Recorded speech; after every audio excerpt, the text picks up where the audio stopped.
Hello everyone. I hope आप सभी बहुत ही अच्छे होंगे। तो today we are gonna discuss about Senco Gold और इसका एनालिसिस करेंगे पूरा कंप्लीट जो इसका क्वार्टर 1 ऑफ FY 25 का रिजल्ट कैसा रहा है। ऑब्वियसली अगर आप ज्वेलरी जो सेक्टर है उसे फॉलो कर रहे हैं तो आपको समझ आया होगा कि जैसे कल्याण का काफ़ी अच्छा रिजल्ट रहा है, टाइटन का उतना अच्छा रिजल्ट नहीं था और सेनको का तो एक छोटा कंपनी है, छोटा बेस है, उसके बाद भी कोई अच्छा रिजल्ट नहीं रहा है सेनको का। 7-8% से टॉप लाइन इसका ग्रो किया है। तो आगे कंपनी गाइड कर रहा है कि मैं भले ही हमारा क्वार्टर 1 अच्छा नहीं रहा है लेकिन हम अपना गाइडेंस मेंटेन कर रहे हैं और जो FY 25 में हम ग्रो करेंगे वो करेंगे 18 से 20% का ग्रोथ। तो आगे ऑब्वियसली पोटेंशियल है, अभी फेस्टिवल सीजन्स हैं, दुर्गा पूजा है, फिर दिवाली है, धनतेरस है और बहुत सारी चीज़ें आगे ऐसे फेस्टिवल्स आएंगे। वैसे भी क्वार्टर 3 क्वार्टर 4 पर्टिकुलरली क्वार्टर 3 बहुत अच्छा होता है इन कंपनीज़ के लिए। तो देखेंगे सेनको गोल्ड कहाँ पे अभी स्पेस्ड है और आगे कैसा कर सकता है जाके, तो इसके बारे में डिस्कस करेंगे। लेकिन उससे पहले सबसे पहले हमको थोड़ा सा बैकग्राउंड समझना पड़ेगा ज्वेलरी इंडस्ट्री का। तो ज्वेलरी इंडस्ट्री में सबसे बड़ा एक टेलविंड चल रहा है इस टाइम पे। अब वो चल रहा है shift from unorganised players to organised players. जो अनऑर्गेनाइज्ड प्लेयर्स होते हैं वो कौन से होते हैं? सपोज़ आपके घर के आसपास लोकेलिटी में किसी की ज्वेलरी दुकान है तो वो हो गया अनऑर्गेनाइज प्लेयर। और मतलब वो बहुत लिमिटेड स्केल पे काम करते हैं। मे बी आपके सिटी में हार्डली उनके 2 या 3 शोरूम होंगे और कहीं सिटीज़ में नहीं होंगे, आउट ऑफ स्टेट नहीं होंगे, तो वो बहुत लोकलाइज्ड प्लेयर्स हो गए, अनऑर्गेनाइज्ड प्लेयर्स उन्हें हम कहते हैं।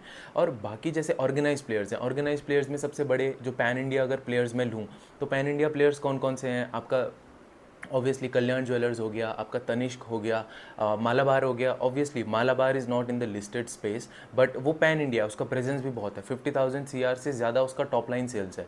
तो ये आपके ऑर्गेनाइज प्लेयर्स हो गए जिनका ऑलरेडी पूरे पैन इंडिया में प्रेजेंस है। बाकी हैं कुछ प्लेयर्स ऐसे हैं जैसे सेनको गोल्ड हो गया, ये रीजनल प्लेयर्स हैं लेकिन ये पैन इंडिया बनने की कोशिश कर रहे हैं, ये अपना एक्सपेंशन कर रहे हैं काफ़ी अच्छे से।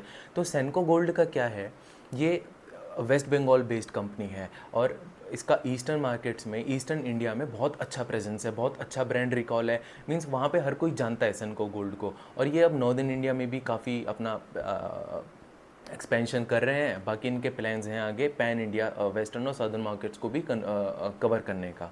तो सबसे बड़ा शिफ्ट जैसे मैंने बताया अनऑर्गेनाइज से ऑर्गेनाइज प्लेयर्स की तरफ हो रहा है, तो इनको ऑब्वियसली बहुत बेनिफिट मिल रहा है। ये 2-3 रीजंस हैं इसके पीछे, तो उनको हम समझ लेते हैं। तो पहला रीजंस तो ऑब्वियसली यही है कि जैसे किसी को 2 लाख से ऊपर अगर ज्वेलरी ख़रीदना है, गोल्ड ख़रीदना है, तो उसको अपना पैन देना पड़ेगा।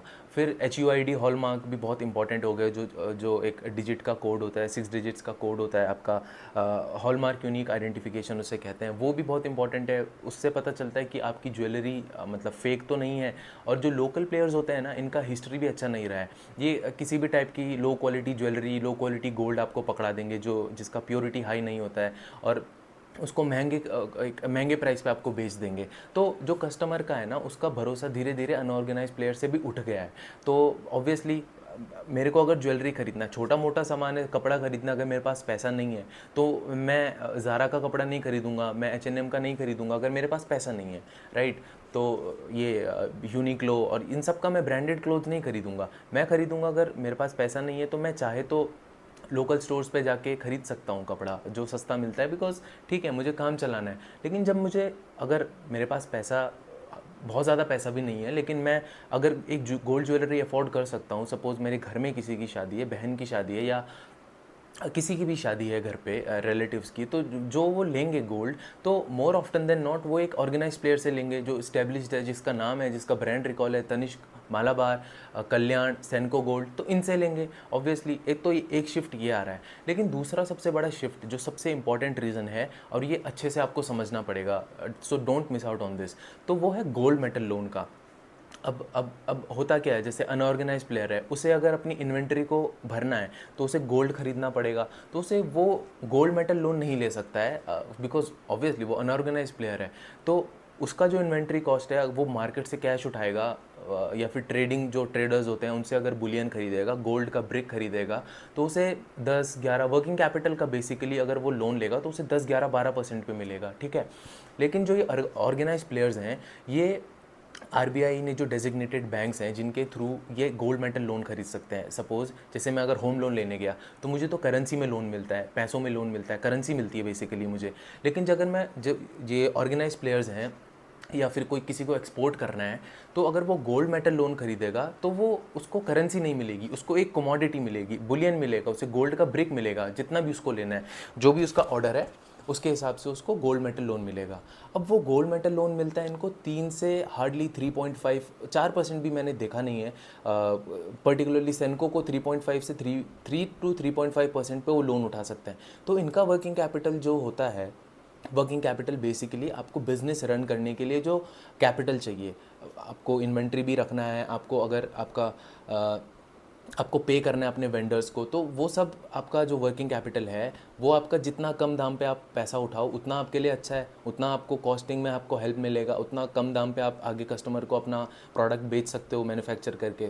तो अनऑर्गेनाइज प्लेयर्स तो 10 11 12 13% पे उठा रहे हैं वर्किंग कैपिटल लोन, लेकिन जो ये सेनको है या फिर और ऑर्गेनाइज प्लेयर्स हैं, तो ये जब गोल्ड मेटल लोन खरीदते हैं तो इनको 3 साढ़े 3% पे मिल रहा है, तो ऑब्वियसली एक बहुत बड़ा एडवांटेज हो गया। तो अनऑर्गेनाइज प्लेयर्स कैसे ही compete कर पाएंगे ऑर्गेनाइज प्लेयर्स से, तो सबसे बड़ा एडवांटेज है गोल्ड मेटल लोन का। अब गोल्ड मेटल लोन का दूसरा एडवांटेज ये है कि ये नेचुरल हेजिंग आपको मिल जाती है। सपोज़ आपने आज गोल्ड मेटल लोन खरीदा, तो आपको अपने लेट्स से आईसीआईसीआई बैंक से गोल्ड मेटल लोन खरीदा, तो जिस दिन आपने गोल्ड मेटल लोन खरीदा तो वो सबसे पहले तो आईएनआर वो डॉलर्स में होता है, उसको आईएनआर में कन्वर्ट करेंगे जिस टाइम जो भी करेंसी का कन्वर्जन रेट चल रहा है, और आउंस में होता है तो उसको केजी में कन्वर्ट करके जिस टाइप की भी प्योरिटी हो, 99 होती है, 999 होती है, 9999 होती है, उस टाइप की प्योरिटी मीन्स 99 मीन्स आपका 99% प्योर, 999 मीन्स 99.9% प्योर, और 9999 मीन्स आपका 99.99% प्योरिटी। तो उसके हिसाब से 1 केजी में आउंसेस का डिफरेंस आता है,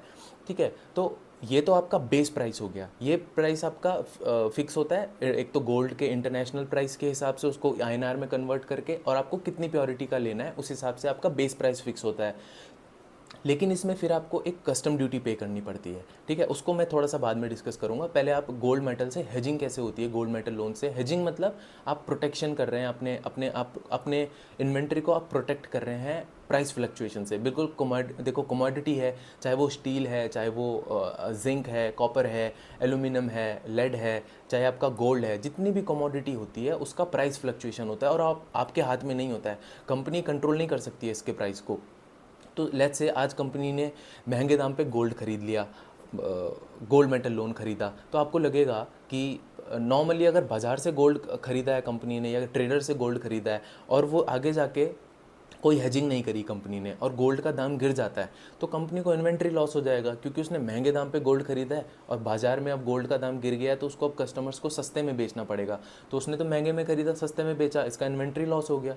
तो जीएमएल में क्या होता है, गोल्ड मेटल लोन में जब आप बेस प्राइस पे आपने लोन खरीदा, कस्टम ड्यूटी पे करी, उसको साइड में रखो, उसका भी इंपॉर्टेंट डिस्कशन है, अभी आगे आएगा, तो वो आप उसको भी समझना पड़ेगा। तो जब आप गोल्ड मेटल लोन खरीदते हैं तो आपको 180 डेज़ का टाइम होता है। यूजुअली क्या होता है, 30 डेज़ के अंदर आपको अलाउ नहीं किया जाता है कि आप बैंक आपको अलाउ नहीं करता है कि आप गोल्ड मेटल लोन को रीपे करो। ऑब्वियसली कुछ बैंक करते हैं, कुछ नहीं करते हैं, तो मोटा माटी अलाउ नहीं किया जाता है। तो आपको बाकी जितना बचा है आपका 180, टिपिकली 180 डेज़ आपने आज खरीदा है गोल्ड मेटल लोन, जो बुलियन ब्रिक आपने खरीदी है, लेट्स से सेनको ने खरीदी है, तो उसको 180 डेज़ के अंदर पैसा वापस करना पड़ेगा। तो हेजिंग कैसे होती है यहाँ पे, सपोज़ मैंने एक्स प्राइस पे लोन लिया है, गोल्ड मेटल लोन, वो ब्रिक ली है, ठीक है, बहुत सारा मैं तो ऑर्डर प्लेस करूँगा बैंक के साथ। तो जब मैं आज कस्टमर को बेच रहा हूँ, आज के प्राइस पे बेचूंगा, तो जितना मैंने उस कस्टमर को आज बेचा, चाहे वो दाम गिर गया है चाहे वो दाम बढ़ गया है, तो जैसे लेट्स से वो दाम बढ़ गया है, तो मैं वो बढ़े हुए दाम को आज तो मैं बढ़े हुए दाम पे बेचूंगा, तो मेरे को कोई फ़र्क नहीं पड़ेगा, क्योंकि मैंने तो कस्टमर को उस दाम पे बेचा जो आज का दाम है। तो इसीलिए आपको नेचुरल हेजिंग मिल जाती है जब आप गोल्ड मेटल पे खरीदते हैं, तो आप उस हिसाब से उतना पोर्शन जितना आपने कस्टमर को बेचा उतना पोर्शन आप रीपे कर सकते हैं बैंक को। तो गोल्ड मेटल लोन में आपको हेजिंग मिल गई। लेकिन गोल्ड मेटल लोन का दूसरा नुकसान ये है, चलो नुकसान के बारे में बाद में बात करेंगे। तो आपको ये समझ आया, गोल्ड मेटल लोन और अनऑर्गेनाइज प्लेयर्स नहीं ले सकते हैं, ऑर्गेनाइज प्लेयर्स ले सकते हैं। तो एक बहुत बड़ा एडवांटेज हो गया ऑर्गेनाइज प्लेयर्स को, एक तो उनको नेचुरल हेजिंग मिलती है गोल्ड मेटल लोन से, और उनका इन्वेंट्री कॉस्ट भी कम आता है गोल्ड मेटल लोन से। आई होप ये बहुत क्लियर हुआ है, क्योंकि इसके बेस पे ही आगे डिस्कशन होगा। बाकी पूरा इंडस्ट्री में एक शिफ्ट चल रहा है, और लेट्स से आज के टाइम पे 2024 से 28 तक नेक्स्ट 4 ईयर में जो गोल्ड इंडस्ट्री है, ज्वेलरी इंडस्ट्री है, वो 80 टू 140 बिलियन में बढ़ने वाली है। 80 बिलियन डॉलर्स से 140 टू 145 बिलियन डॉलर्स की होने वाली है, which means there will be a CAGR of 16 to 17%। अब जब पूरा इंडस्ट्री 16 टू 17% से बढ़ रही है, तो जो इंडिविजुअल कंपनीज़ हैं जिनके पास मार्केट शेयर है, जिनके पास ब्रांड है, नाम है, उनका उनका ब्रांड रिकॉल है, और उनको धंधा करे हुए बहुत टाइम हो गया है, डिकेड से वो धंधा कर रहे हैं, तो वो ऑब्वियसली 16 टू 17% से ज़्यादा ग्रो करेंगे। Same is the case with solar. वहाँ पे जो आज की इंस्टॉल कैपेसिटी है और 2030 तक जो इंस्टॉल कैपेसिटी है, वो 25 से 27 के अगर से बढ़ने वाली है, 25 से 27% से। तो जो इंडिविजुअल कंपनीज़ हैं उसमें, इसीलिए वो उससे ज़्यादा ग्रो करेंगी। इसीलिए तो जैसे आप केपीआई ग्रीन को देखेंगे या फिर वारी को देखेंगे, उनका वैल्यूशंस कितना हाई है, वो इसीलिए है क्योंकि इंडस्ट्री बहुत ज़्यादा ग्रो कर रही है, और उसमें जो इस्टेब्लिश प्लेयर हैं वो एक्सपेक्टेशंस होती है उनसे कि वो डबल एटलीस्ट, मतलब उसका 1.5x तो ग्रो करें। तो सेम सेनको के साथ है, सेम ज्वेलरी इंडस्ट्री के साथ है। तो इनका अगर आप ऑर्गेनाइज टू अनऑर्गेनाइज प्लेयर्स का देखेंगे तो FY22 में 33 टू 38% ऑर्गेनाइज प्लेयर्स का हिस्सेदारी थी, जो सेनको गोल्ड है, कल्याण है, और अनऑर्गेनाइज की थी 60 टू 67%। लेकिन 24 आते आते, 2 साल बाद आते आते, जो अनऑर्गेनाइज्ड हैं वो 47% तक चले गए हैं, और जो अनऑर्गेनाइज्ड हैं वो 53 टू 58% तक अभी होवर अराउंड कर रहे हैं। और धीरे धीरे ये शिफ्ट, जो मार्केट शेयर है, वो अनऑर्गेनाइज प्लेयर्स से निकल रहा है और ऑर्गेनाइज प्लेयर्स पे आ रहा है। तो ये आपको बहुत इंपॉर्टेंट एक टेलविंड मिल जाता है, और इसीलिए ज्वेलरी सेक्टर में जितनी भी कंपनीज़ हैं उनका बहुत अच्छा रिटर्न रहा है पिछले कुछ टाइम से। इवन सेनको का भी काफ़ी अच्छा रिटर्न रहा है, और अभी भी बहुत, मतलब एक्सेसिव वैल्यूएशन पे ट्रेड नहीं कर रहा है। अगर कंपनी 18 से 20% जैसा कह रही है, उसको अचीव करती है, तो कंपनी में आगे ग्रोथ करने का, इसके शेयर प्राइस में आगे अप्रिशिएट होने का चांसेस हैं। तो obviously all will depend on how the company executes and achieves it's guidance. तो मैंने आपको बता दिया रेगुलेटरी फ्रेमवर्क क्या है और क्यों अनऑर्गेनाइज प्लेयर से मार्केट शेयर खींच रहा है। तो अब शोरूम की मैं बात करता हूँ। तो टोटल कंपनी के अभी 165 शोरूम्स हैं, उसमें 96 कोको मॉडल पे हैं और 68 फोफो मॉडल पे हैं। अब कोको मॉडल क्या होता है? Company owned, company operated. Company ही उन्हें ओन करती है मॉडल्स, उन शोरूम्स को, और कंपनी ही ऑपरेट करती है। बाकी फोफो मॉडल में क्या होता है? फ्रेंचाइजी को, कंपनी ने किसी फ्रेंचाइजी को अपना बोला कि आप हमारे नाम से शोरूम खोलो, और फ्रेंचाइजी ही उसे ऑपरेट करती है। तो इनका थोड़ा एसेट लाइट मॉडल इसीलिए भी हो जाता है इनका, क्योंकि जो ये फ्रेंचाइजी ऑपरेट करती है, वो ना तो सेनको उन्हें इन्वेंट्री के लिए इन्वेंट्री का पैसा देती है, ना उनको उसका रियल एस्टेट का पैसा देती है, जो उसका शोरूम का इंफ्रास्ट्रक्चर है। कोई भी उसको कंपनी की तरफ से कोई भी इन्वेस्टमेंट नहीं होता है, फ्रेंचाइजी सारा कुछ करती है। तो जो भी फोफो में खुलता है वो एक एसेट लाइट मॉडल है। और कंपनी ना हब एंड स्पोक मॉडल, इसका एक बिजनेस मॉडल जैसा है एक्सपैंड करने का, वो है हब एंड स्पोक मॉडल। तो मेट्रो सिटीज़ में और टीयर 1 सिटीज़ में मेजरली कंपनी का सिर्फ कंपनी ऑपरेटेड स्टोर्स हैं, कोको मॉडल में काम करती है मेट्रो और टीयर 1 सिटीज़ में। और जैसे टीयर 2 सिटीज़ में भी मोस्टली कंपनी का खुद के शोरूम्स हैं, फ्रेंचाइजी के कम हैं। लेकिन टीयर 3, टीयर 4 और बिलो जो सिटीज़ हैं, वहाँ पे कंपनी खुद ऑपरेट नहीं करती है, फ्रेंचाइजी को करती है, बहुत कम करती है, लेकिन मेजरली वहाँ पे फ्रेंचाइजी ऑपरेटेड स्टोर्स हैं। तो कंपनी का ये हो गया ना, यहाँ पे hub and spoke model. Main cities में खुद है, और बाकी अपने स्पोक्स के थ्रू, मीन्स फ्रेंचाइजी के थ्रू, जो बाकी सिटीज़ हैं, जो छोटे शहर हैं, वहाँ पे फ्रेंचाइजी के थ्रू कवर करती है। इससे कंपनी का रिस्क भी डाइवर्सिफाई हो जाता है, क्योंकि कंपनी को रिस्क नहीं लेना है एक बड़ा सा शोरूम खोलना है टीयर 3, टीयर 4 सिटीज़ में, जहाँ पे कंपनी को इतना नॉलेज नहीं है वहाँ के कल्चर के बारे में, वहाँ के एनवायरनमेंट के बारे में। तो फ्रेंचाइजी को ही रिस्क लेना वहाँ पे ठीक रहता है। और इस कंपनी में क्वार्टर वन में इस कंपनी ने अराउंड 6 स्टोर्स खोले हैं। 4 कंपनी ऑपरेटेड थे, 3 कंपनी ऑपरेटेड थे, उसमें से चौथा जो है वो इन्होंने दुबई में खोला है, और 2 फ्रेंचाइजी ऑपरेटेड थे। बाकी हब एंड स्पोक मॉडल मैंने आपको बता दिया। इन्वेंट्री जो केपेक्स है फ्रेंचाइजी वो खुद करती है, तो इसमें कोई दिक्कत नहीं होती है इन्हें। बाकी 30 टू 35% रेवेन्यू जो कंपनी का है वो फ्रेंचाइजी स्टोर्स से आता है, और बाकी जो रिमेनिंग रेवेन्यू है वो कंपनी के खुद के स्टोर्स से आता है। ठीक है। अब सबसे एक और एडवांटेज इस कंपनी के पास ये है, लेट्स से आपने सुना होगा, जैसे बंगाल हो गया, उड़ीसा हो गया, वहाँ के जो इवन जो वहाँ के गोल्ड कारीगर्स तो वहाँ के फेमस हैं ही, वहाँ के जो ये कारीगर्स होते हैं जो ज्वेलरी डिज़ाइन बनाते हैं वो वहाँ के बहुत फेमस है, बहुत नाम है उनका।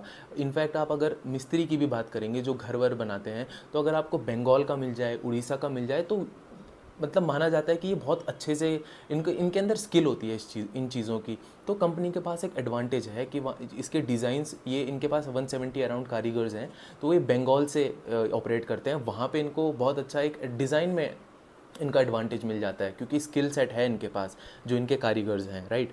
तो कंपनी सबसे पहले तो आपको पता ही है कि ज्वेलरी बेचती है, बड़ा मैं इनफैक्ट आपको एक स्लाइड दिखाता हूँ, उसमें कंपनी का एवरेज ट्रांजैक्शन साइज़ भी पता चलेगा और कंपनी का आपको एवरेज टिकट वैल्यू और एवरेज सेल्स प्राइस भी पता चलेगा।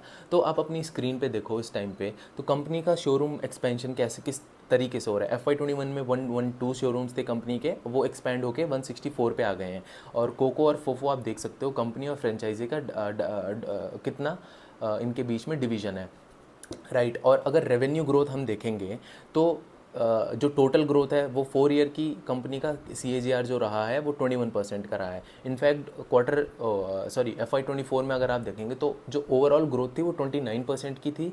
और आपका जो SSSG क्या होता है, आपका सेम स्टोर सेल्स ग्रोथ, मतलब जो कंपनी के एग्जिस्टिंग स्टोर्स हैं वहाँ से कितना ग्रोथ आ रहा है, सेम स्टोर से कितना ग्रोथ आ रहा है। अब कंपनी का अगर SSSG का फिगर ख़राब हुआ तो मतलब कंपनी के एग्जिस्टिंग स्टोर से ही जब सेल्स नहीं आ रही है तो ओवरऑल कैसे ग्रो करेगा। तो इसीलिए SSSG वाला पैरामीटर बहुत इंपॉर्टेंट हो जाता है। FY24 में 19% ग्रोथ था कंपनी का सेम स्टोर सेल्स ग्रोथ, तो बहुत अच्छा फिगर है, राइट। अब इस बारी क्या हुआ है, Q1 में कंपनी का जो ओवरऑल ग्रोथ रहा है वो 9% का रहा है अगर हम ईयर ऑन ईयर चेक करेंगे। लेकिन जो SSSG रहा है, सेम स्टोर सेल्स ग्रोथ, वो सिर्फ 4% का रहा है। तो यहाँ पे कंपनी को एक मतलब बैकफुट पे आना पड़ा क्योंकि कंपनी का SSSG खराब हो गया तो उसका ओवरऑल ग्रोथ रेट कैसे खराब हुआ। इसीलिए इंपॉर्टेंट होता है SSSG एक मैट्रिक को, इसको ट्रैक करना काफ़ी इंपॉर्टेंट हो जाता है, ठीक है।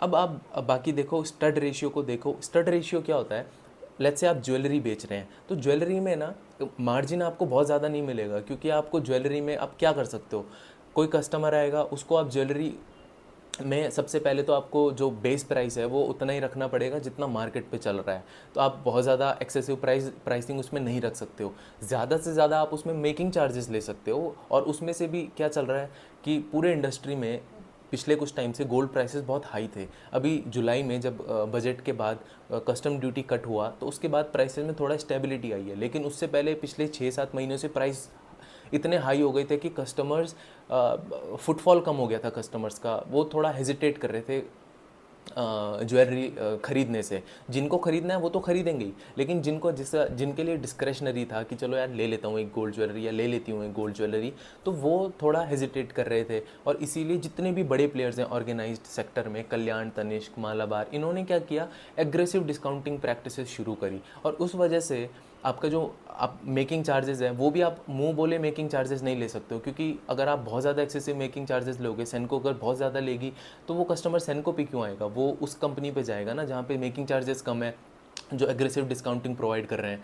तो उस हिसाब से आपको जब अगर आपका मार्जिन इंप्रूव करना है तो स्टड रेशियो बहुत इंपॉर्टेंट हो जाता है। बिकॉज सी जैसे मैंने बताया ज्वेलरी में आप बहुत ज़्यादा कोई मतलब डिसेप्टिव प्रैक्टिसेस के थ्रू हाई रेट पे नहीं बेच सकते हो, आप थोड़ा बहुत ही मेकिंग चार्जेस ले सकते हो। लेकिन स्टड रेशियो में क्या होता है, आपका सेम ज्वेलरी है लेकिन उसमें लेट्स से डायमंड स्टड हो रखा है, एक डायमंड उसमें गढ़ा हुआ है, या फिर कोई भी प्रेशियस स्टोन है, एमरल्ड है, वो उसमें गढ़ा हुआ है, तो आप वहाँ पे अपना प्राइसिंग के साथ खेल सकते हो। लेट्स से आपने 1 लाख में कोई डायमंड खरीदा, एक एज्यूम करो अगर अब 1 लाख में डायमंड खरीदा, लेकिन कस्टमर को क्या पता है, आप उसको 1 लाख की जगह सिर्फ उस डायमंड का 2 लाख भी प्राइस कर सकते हो, तो आपका यहाँ पे मार्जिन बन जाता है। तो स्टड रेशियो जितना कंपनी का ज़्यादा है मोर और लेस उतना कंपनी के लिए अच्छा भी होता है। लेकिन स्टड रेशियो का आप ये समझो कि अगर स्टड रेशियो ज़्यादा है तो उसका एसेट टर्नओवर कम हो जाएगा उस प्रोडक्ट का, क्योंकि लग्जरी प्रोडक्ट हो गया, वो एक कमोडिटी नहीं रहा जैसे गोल्ड हो गया।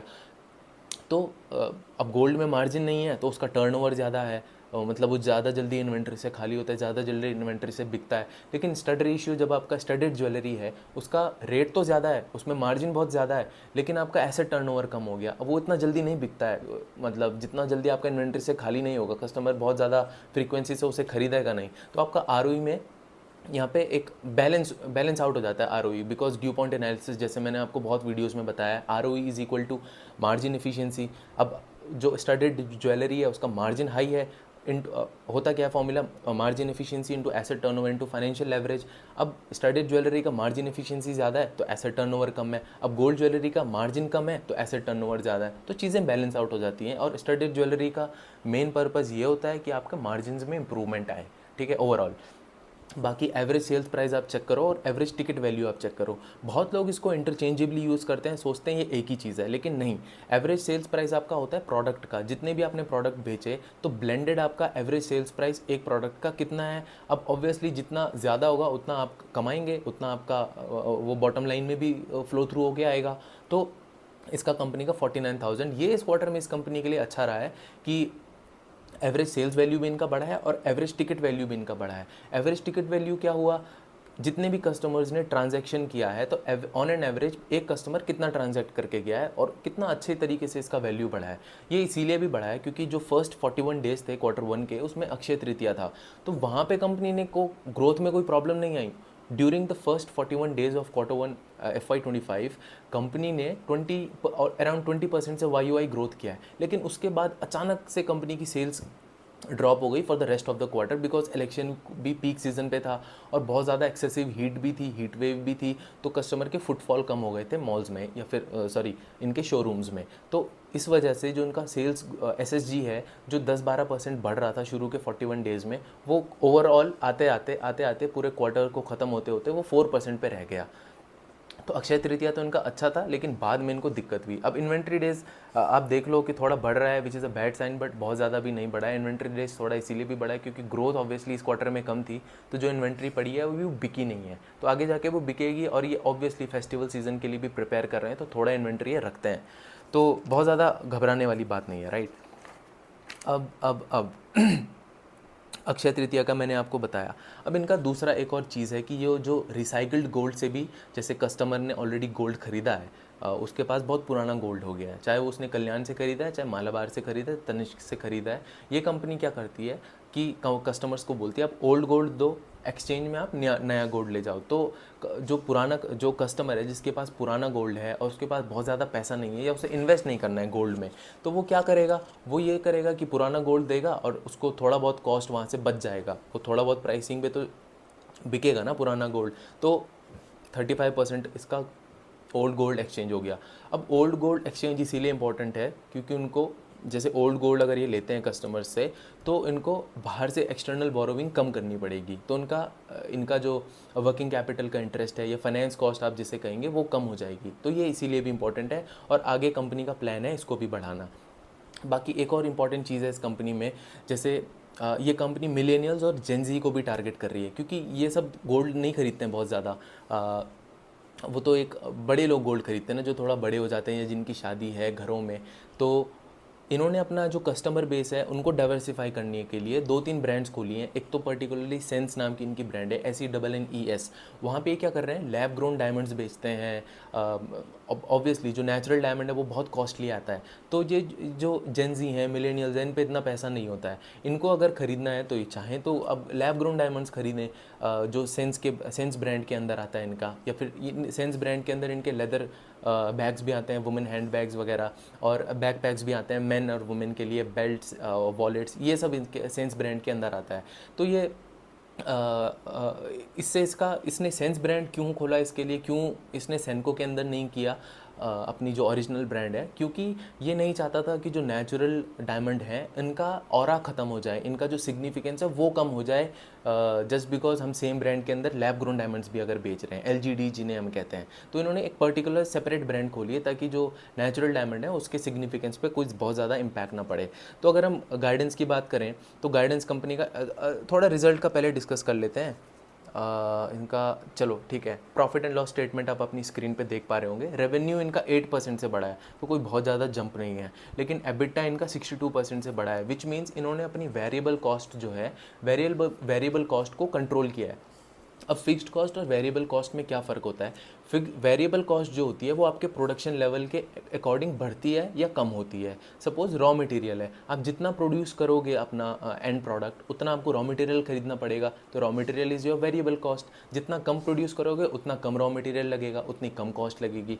अब फिक्स्ड कॉस्ट क्या होती है? लेट्स से बिल्डिंग का कॉस्ट, रेंट का आपका, आप थोड़ा प्रोड्यूस करो ज़्यादा प्रोड्यूस करो, रेंट आपको सेम देना है, एम्प्लॉय कॉस्ट आपको सेम देनी है, तो वो हो गई आपकी फिक्स्ड कॉस्ट। तो कंपनी को ऑपरेटिंग लेवरेज तब मिलता है जब वो अपनी वेरिएबल कॉस्ट को कंट्रोल कर पाए। फिक्स्ड कॉस्ट को तो कंट्रोल करके भी क्या ही हो जाएगा, वो तो फिक्स्ड ही है ना। तो वेरिएबल कॉस्ट जितना कंट्रोल करोगे उतना ऑपरेटिंग लेवरेज मिलेगा। ऑपरेटिंग लेवरेज मीन्स जिस पर्टिकुलर पेस से आपका टॉप लाइन बढ़ा है उससे ज़्यादा आपका बॉटम लाइन बढ़े। मीन्स रेवेन्यू लेट्स से 8% से बढ़ा है, लेकिन इसका अगर आप पैट का फिगर देखेंगे, जो पैट है लास्ट में, तो वो 85% से बढ़ा है। तो बहुत ही अच्छा इनको ऑपरेटिंग लेवरेज मिला है यहाँ पे। लेकिन पैट मार्जिन, एबिटा मार्जिन आप देखें तो लास्ट ईयर से बढ़ा है, 5.1 से 7.7% का आ गया है, और पैट मार्जिन आपका 2.1 से 3.6% पे आ गया है। ठीक है, तो अब इसकी मैं गाइडेंस की बात करूँ तो टॉप लाइन की जो गाइडेंस है कंपनी अभी भी कह रही है, इवन दो 8% से इन्होंने Q1 में ग्रो किया है, लेकिन कॉम्पनसेट करेंगे ये आगे जाके, और 18 से 20% का ग्रोथ करेंगे। ठीक है। इनका जो पर्टिकुलर डायमंड सेल्स है ना, जो लैब ग्रोन डायमंड्स है, ये वाला सेगमेंट अभी प्रॉफिटेबल भी नहीं है, अभी ब्रेक इवन पे भी नहीं आया है ये वाला सेगमेंट, और इनफैक्ट Q1 में डी ग्रो किया है, क्योंकि ऑब्वियसली प्राइस बहुत हाई थे Q1 में। आप कंफ्यूज मत हो जाना, Q2 जब स्टार्ट हुआ है ना जुलाई से, तब प्राइसेस कंट्रोल में आए हैं जब कस्टम ड्यूटी कट हुई है। तो Q1 में कोई इम्पैक्ट नहीं था कस्टम ड्यूटी का, प्राइसेस बहुत हाई थे गोल्ड के।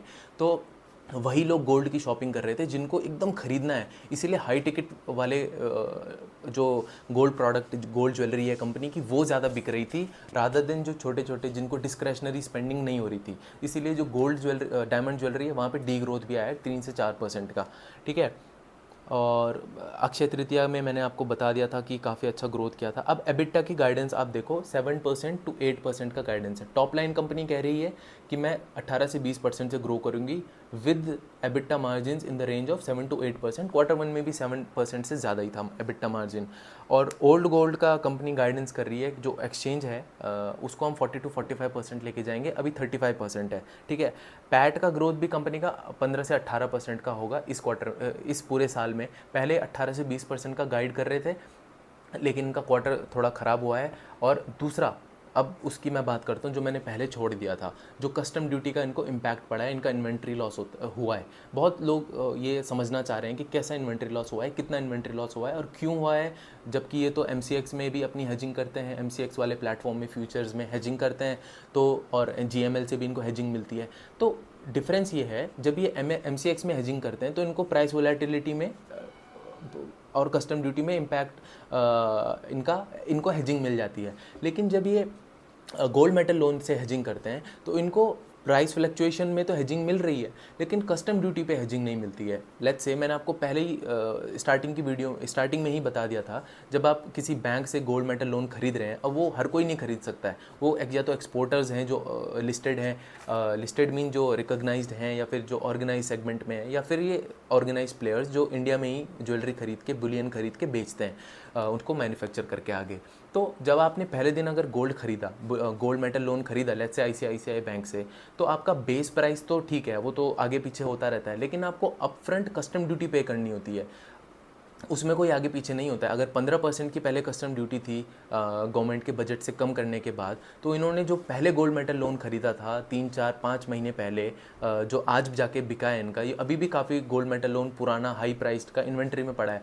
तो आपका कस्टम ड्यूटी के बाद आपने तो पहले दिन जब वो गोल्ड मेटल लोन खरीदा होगा 4-5 महीने पहले, तो आपने कस्टम ड्यूटी अपफ्रंट दे दी थी 15% की, तो वो आपको वापस नहीं मिलेगी। अब कस्टम ड्यूटी हो गई है 6% की कट के, तो आपको वो नुकसान हुआ है। आपको प्राइसिंग का फ्लक्चुएशन में फिर भी आप मैनेज कर सकते हैं, बिकॉज आप आज के प्राइस पे अगर बेच रहे हैं तो आपको उस हिसाब से बैंक भी वापस करेगा, क्योंकि कम हो गया है प्राइस, या ज़्यादा होता तो आपको उस हिसाब से बेनिफिट मिल जाता।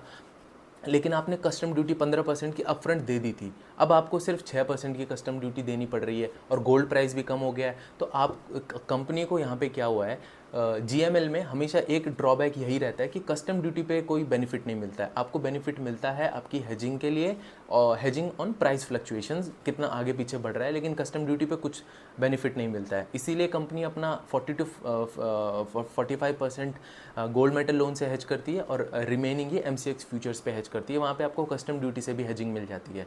तो अब कंपनी को जो इन्वेंट्री है, कंपनी की इन्वेंट्री है 2500 करोड़ की इस टाइम पे, या बैलेंस शीट पे भी जाके चेक कर सकते हैं। और उस 2500 करोड़ में कंपनी का 300 से 400 करोड़ डायमंड का इन्वेंट्री है, वो गोल्ड का नहीं है। तो लगा लो 2000 करोड़ का कंपनी का इन्वेंट्री है अभी गोल्ड का, जो हाई प्राइस पे इन्होंने गोल्ड लिया था, हाई कस्टम ड्यूटी देके।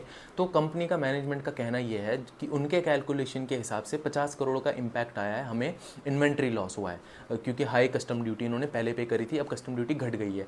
तो ये 50 करोड़ का इम्पैक्ट हुआ है कंपनी को, वो कहाँ इम्पैक्ट करेगा? वो आपका अब बॉटम लाइन पे इम्पैक्ट करेगा, क्योंकि अब मतलब वो 50 करोड़ कहीं तो कंपनी को डिस्ट्रीब्यूट करना होगा ना, कहीं तो मतलब कंपनसेट करना होगा। तो अब कंपनी क्या कर रही है, कह रही है कि हम हाई मार्जिन प्रोडक्ट्स भी बेचेंगे, और कंपनी ये एक्सपेक्ट कर रही है कि सिंस अब गोल्ड के प्राइसेस कम हो गए हैं और जो ये जितने ऑर्गेनाइज प्लेयर्स हैं उन सबको भी इन्वेंट्री लॉस हुआ है, तो वो भी अब एग्रेसिव डिस्काउंटिंग नहीं करेंगे। कंपनी इज़ होपिंग कि पूरा सेक्टर अगर समझदार हो गया तो वो एग्रेसिव डिस्काउंटिंग नहीं करेंगे, क्योंकि ज़रूरत भी नहीं है ना, गोल्ड प्राइसेस अब कम हो गए हैं।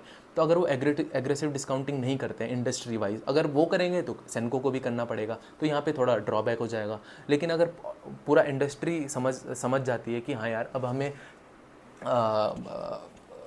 एग्रेसिव प्राइसिंग डिस्काउंटिंग देने की ज़रूरत नहीं है, और हम हाई मार्जिन प्रोडक्ट बेचेंगे, विच मीन्स हम स्टडेड ज्वेलरी ज़्यादा बेचेंगे, और कोई भी ऐसा प्रोडक्ट ज़्यादा बेचेंगे जहाँ पे मार्जिन ज़्यादा है, तो हमारा जो पैट का ग्रोथ है वो शायद उतना भी इम्पैक्ट ना हो। तो 18 से 20% ये पहले कह रहे थे कि हम ग्रो करेंगे, लेकिन अब ये कह रहे हैं हम 15 से 18% पैट में इनका ग्रोथ आएगा, जो बॉटम लाइन का ग्रोथ है। टॉप लाइन में कोई इम्पैक्ट नहीं आएगा। ऑब्वियसली इन्वेंट्री लॉस का इम्पैक्ट टॉप लाइन में नहीं होगा, वो आपका वो इम्पैक्ट आपको कॉम्पनसेट करना पड़ेगा और डिस्ट्रीब्यूट करना पड़ेगा बॉटम लाइन में over the next few quarters. तो आपको ये देखना पड़ेगा।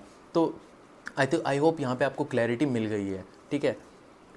बाकी मैंने हेजिंग का आपको सब कुछ बता दिया है, ठीक है, सारी चीज़ें इसमें कवर हो गई हैं। थोड़ा सा अब हम बात करते हैं वैल्यूएशंस के बारे में। तो अभी किसी सब्सक्राइबर है या नहीं है मुझे नहीं पता है, पिछले वारी की वीडियो में बहुत गंदे कमेंट्स किए थे उन्होंने, टॉकिंग ओनली नेगेटिव, और एक साल पहले कहाँ थे। तो फर्स्ट ऑफ ऑल मतलब आपको थोड़ा दिमाग लगाना चाहिए, चैनल को देखना चाहिए। सबसे पहले तो ये 2 महीने अभी इसको चैनल को हुआ है, और मतलब मैं यहाँ पे जो नॉलेज कुछ भी प्रोवाइड कर रहा हूँ it's just free of cost. आपको अगर नहीं पसंद आ रहा है तो you are more than free to leave this channel and never come back again. मेरे को ऐसा सब्सक्राइबर बेस चाहिए नहीं जो यहाँ पे सिर्फ टिप्स के लिए आ रहा है और उसे समझना नहीं है, उसको कुछ सीखना नहीं है। मुझे ऐसा सब्सक्राइबर बेस चाहिए भी नहीं। तो टॉकिंग ओनली नेगेटिव वारी का अगर आप वीडियो चेक करेंगे, मुझे 100% पता है वो इंसान ने बिना वीडियो चेक करे कमेंट किया है, क्योंकि मैंने वीडियो में अच्छे से स्पेसिफाई किया है कि बिजनेस मॉडल में मुझे वारी का कोई प्रॉब्लम नज़र नहीं आता है, और ग्रोथ प्रॉस्पेक्ट भी कंपनी की बहुत अच्छे हैं। इट्स जस्ट दैट कि it's valuation is at a 95 times earnings.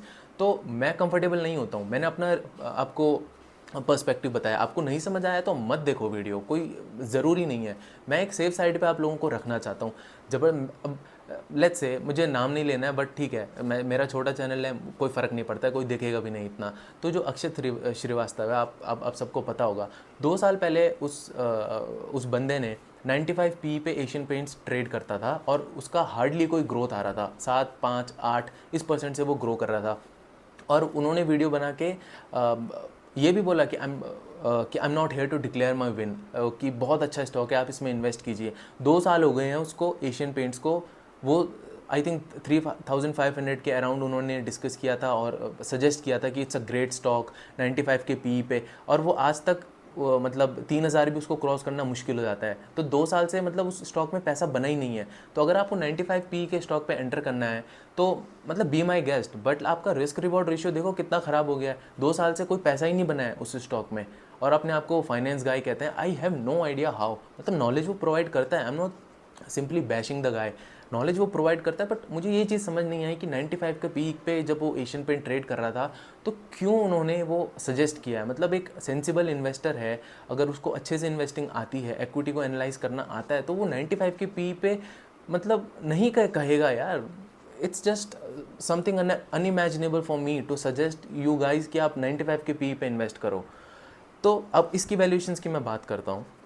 Company का 186 करोड़ का इस साल फॉरवर्ड पी, मैं फॉरवर्ड पी के साथ बात करूंगा वैल्यूएशंस की। और फॉरवर्ड पी आप, अगर मैंने बहुत वीडियोस में डिस्कस किया है तो आप वो समझ जाओ, आपके लिए भी बेनिफिट रहेगा कैसे किस तरीके से वैल्यूएशंस, करंट वैल्यूएशंस अगर हाई लगता है ना, तो अगर ग्रोथ प्रॉस्पेक्ट्स कंपनी का बहुत अच्छा है तो आप फॉरवर्ड पी आप उसका कम लगेगा और आप उसमें भी इन्वेस्ट कर सकते हैं। तो 45 के पी पे कंपनी अभी ट्रेड कर रहा है। कंपनी का मार्केट कैप है 9200 करोड़ का। कंपनी का प्रॉफिट इस साल का है 186 करोड़ का। मैंने आपको गाइडेंस बताया कंपनी 15 से 18% का ग्रोथ प्रॉफिट आफ्टर टैक्स में एज्यूम कर रही है FY25 के लिए। तो FY24 में कंपनी का प्रॉफिट था 186 करोड़ का। अब मैं 18% से लेट्स से एज्यूम करता हूँ कि कंपनी का प्रॉफिट बढ़ेगा FY25 में, तो 186 करोड़ हो जाएगा आपका 223 करोड़। मैंने ऑलरेडी कैलकुलेशन कर लिया है, तो 223 करोड़ हो जाएगा FY25 का profit according to the company. ठीक है, तो जब हम फॉरवर्ड पी निकालते हैं तो पी का बेसिकली फॉर्मूला क्या होता है, प्राइस पर शेयर डिवाइडेड बाय अर्निंग्स पर शेयर। अब हम एक एक एक शेयर के लिए नहीं कर रहे हैं, तो प्राइस पर शेयर को मैं सीधे मार्केट कैप में कन्वर्ट कर रहा हूँ, बिकॉज मुझे पूरा कंपनी खरीदना है। ठीक है, प्राइस पर शेयर को मैंने मार्केट कैप से प्राइस पर शेयर की जगह मैं मार्केट कैप ले रहा हूँ न्यूमरेटर में, तो मार्केट कैप मैंने लिया। अब डिवाइडेड बाय अर्निंग्स पर शेयर की जगह मैं पूरी कंपनी की अर्निंग्स ले रहा हूँ, पर शेयर नहीं, प्राइस पर शेयर नहीं। प्राइस पर शेयर अगर मैं लेता हूँ और उसको मैं मल्टीप्लाई करता हूँ तो मेरे को लेट्स से प्राइस पर शेयर आज की डेट में चल रहा है सेंको का 1100-1200 करीब। ठीक है, तो मेरे को एक शेयर नहीं खरीदना है, मेरे को खरीदना है पूरा कंपनी। तो मैं एक शेयर का प्राइस नहीं देखूंगा, मैं सारे शेयर्स को कंबाइंड करूंगा और उनका प्राइस देखूंगा। अब सारे शेयर्स को कंबाइंड करके और उसको मल्टीप्लाई करके एक पर शेयर प्राइस से, तो आपका क्या निकलता है, मार्केट कैप। तो मार्केट कैप आ गया न्यूमरेटर में। अब अर्निंग्स पर शेयर जो पी का ओरिजिनल फॉर्मूला होता है, तो मैं पर शेयर में यहाँ पे भी नहीं देख रहा हूँ, मेरे को पूरे सारे शेयर्स के अर्निंग्स का देखना है। तो अर्निंग्स पर शेयर लेट्स से कुछ भी आया है, लेकिन अगर मैं सारी अर्निंग्स सारे शेयर्स की अर्निंग्स देखूंगा, उससे सारे शेयर्स को देखूंगा, तो वो कंपनी का टोटल अर्निंग्स आ जाएगा ना, कितना रहा है उसका। तो फॉरवर्ड पी जब भी हम कैलकुलेट करते हैं, चाहे तो आप पी नॉर्मल अर्निंग्स पर शेयर और प्राइस पर शेयर डिवाइडेड बाय अर्निंग्स पर शेयर से करो, या तो अगर आपको पूरा कंपनी का देखना है तो market cap divided by future earnings of the company for that entire year. मैंने बताया 186 CR से लेके 226 CR का कंपनी का जिस हिसाब से कंपनी गाइड कर रही है, उस हिसाब से 223 करोड़ का नेक्स्ट ईयर प्रॉफिट होगा कंपनी का। अब फॉरवर्ड पी निकालने के लिए करंट मार्केट कैप को आप न्यूमरेटर में लाओ, विच इज़ 9200 करोड़। अब उसको डिवाइड करोगे नेक्स्ट साल की एक्सपेक्टेड अर्निंग से, वो क्या है 223 CR। अब आपका 40 to 41 PE का उसको डिवाइड करके 41 या 42 PE का आपका फॉरवर्ड PE आ रहा है। तो यहाँ पे अब मैं ये कहूँगा, सिंस ये कंज्यूमर फेसिंग स्टॉक भी है और जो और कंपनीज़ हैं वो भी काफ़ी अच्छा इसमें कर रही हैं, उनका वैल्यूएशंस भी ठीक ठाक है, तो मैं ये तो नहीं कहूँगा कंपनी बहुत ज़्यादा अट्रैक्टिव है। हाँ, बीच में हो गई थी, बजट के बाद कंपनी गिर 900 के लेवल्स पे भी आ गई थी, तो वहाँ पे मैं कह सकता था, अगर मैं उस दिन वीडियो बनाया होता तो मैं डेफिनेटली कहता कंपनी मुझे बहुत अट्रैक्टिव लग रही है। लेकिन अभी मैं ये तो नहीं कहूँगा बहुत ज़्यादा अट्रैक्टिव है, लेकिन डेफिनेटली यहाँ पे ओवर वैल्यूएशन का कोई सीन नहीं है जैसे वारी में था। काफ़ी अच्छा अभी स्कोप मुझे लगता है कि यहाँ से अभी कंपनी के पास अपसाइड है, पोटेंशियल है, डाउनसाइड बहुत ज़्यादा नहीं होने वाला है यहाँ से। But this is my personal opinion. आपको अगर अगर आप मेरी वीडियो देख के इन्वेस्ट कर रहे हो और फिर नेक्स्ट स्टॉक गिरता है और आप कमेंट करेंगे कि तूने कहा था स्टॉक गिरेगा सर, आपने ये कहा था, तो मैं उसी लैंग्वेज में आपको रिप्लाई भी दूंगा कि मैंने ये भी कहा था कि ये मेरा पर्सनल ओपिनियन है, मैं गलत हो सकता हूँ, I have the right to be wrong, जैसे राकेश झुनझुनवाला जी कहते थे। तो जब वो इतना बड़ा इंसान होके, इतने बड़े इन्वेस्टर होके कह सकते हैं कि वो भी गलत हो सकते, तो मैं तो एक रिटेल नॉर्मल इन्वेस्टर हूँ यार, तो मैं कैसे गलत नहीं हो सकता हूँ। तो मेरा ये पर्सनल पर्सपेक्टिव है। आपको अगर इन्वेस्ट करना है तो प्लीज़ आप अपना फ़ोन खोलिए, आप उसके कॉलिंग पे जाइए और फाइनेंशियल एडवाइज़र को कॉल करके पूछ के इन्वेस्ट कीजिए। मेरे कहने पे इन्वेस्ट मत करना। ये वैसे भी मेजरली ये चैनल बिजनेस एनालिसिस सिखाने के लिए है और थोड़ा बहुत वैल्यूएशंस किस हिसाब से हम देखेंगे उसके लिए है। बाकी कोई भी आपको डाउट है तो आप कमेंट्स में पूछ सकते हैं, I will be very happy to help you. और टारगेट्स मत पूछिएगा बिकॉज मुझे नहीं पता है टारगेट्स क्या होने हैं। बाकी कोई भी डाउट है इस कंपनी के बारे में, बहुत सारी चीज़ें होती हैं जो मैं मिस कर जाता हूँ, तो अगर कुछ ऐसा है आप पूछिए, तो मैं वो कमेंट करके कुछ मिस हो गया है तो मैं वहाँ पे डाल के उसको कमेंट पिन भी कर दूंगा, ताकि जो वीडियो देख रहा है एक बार वो कमेंट को पढ़ के उसको कंप्लीट अंडरस्टैंडिंग मिल जाए। So thank you so much guys, और नेक्स्ट वीडियो में मिलेंगे, शायद मैं कल ही कुछ वीडियो बनाऊँ आप लोगों के लिए। So thank you so much guys.